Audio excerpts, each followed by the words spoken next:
Welcome back to Whiskey Basics. Today we're finally talking all about Irish whiskey. Let's go.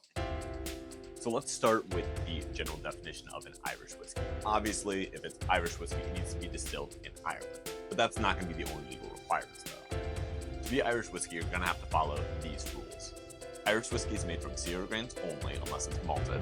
Irish whiskey is going to be aged in wooden barrels no larger than 700 liters. It will be aged for at least 3 years. It will be distilled at or below 94.8% alcohol. It must have the characteristics of whiskey similar to Scotch. It must be bottled at or above 40% alcohol. And typically it's going to be distilled 2 to 3 times. You're going to see a lot where it's triple distilled or just double distilled. Now there are going to be 4 different types of Irish whiskey. You're going to see malted whiskey, which is just going to be 100% malted barley, and that's going to be made on a pot still.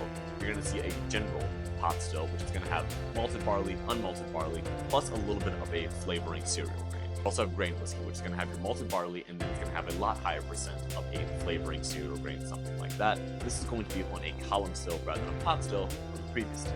And then obviously the last one is going to be a blend. It's just a blend of at least 2 of the previous ones we just talked about.